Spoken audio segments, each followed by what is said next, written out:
The adventurers entered the sleeping forest with a map in their hands and with the intent of exploring the sunken passage. The four had sought treasure, hoping to find some trinkets and jewels to sell and make some sort of profit. They trekked through the thick fog and mists that concealed the path in front of them.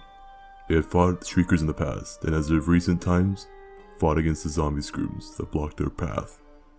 However, what they never expected was to be attacked from above. Many tales speak of the dangers that lurk deep within the passage, speaking of wraiths and otherworldly beings, though none speak of the ones who lurk just beyond the canopy. The ones who hide in the mists, delving deeper into the forest. They could not shake the feeling of being watched off of them, almost as if something or someone was just out of sight. Branches high above the mist began to rattle, almost as if their suspicions were becoming a reality. They stopped in place, as the shuffling noises that their feet made on the grass came to a halt, as it allowed them to take in the surrounding noises. Drawing their weapons, they prepared for a fight.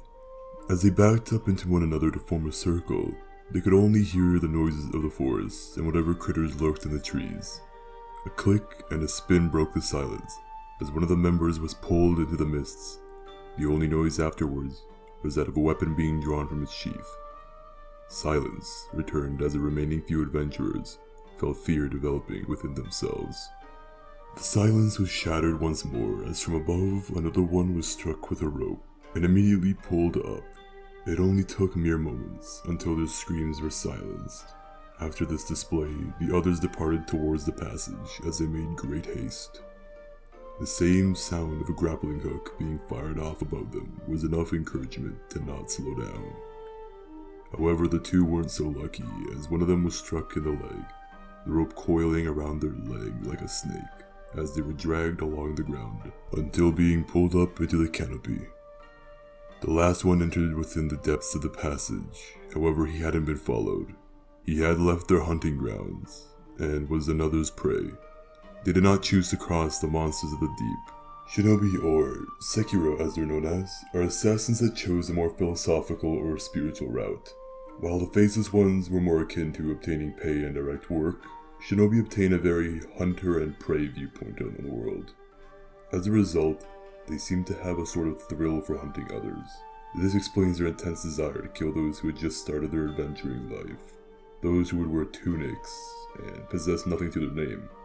They either escape the shinobi and are considered worthy, or die to their tanto. While it is common for shinobi to do this, the reasoning differs, from wanting to test their worth to simply being bloodthirsty. Shinobi were mostly independent, which is another trait that is contrasted with the faceless ones and their legion. They often hid within the sleeping forest, as they saw it as their sort of hunting grounds. The thick mists and tall trees that gave them dense canopies to prowl in made it perfect. Though normally after their hunt, they would retreat back into the sunken passage as they knew they wouldn't be followed.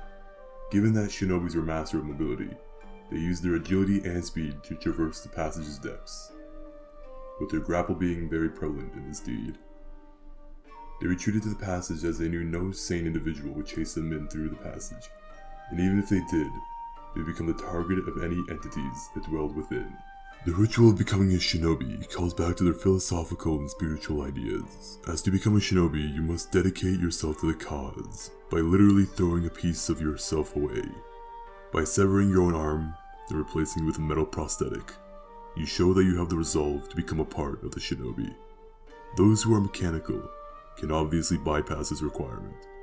However, this does not consider them lesser than those who do remove their own arm.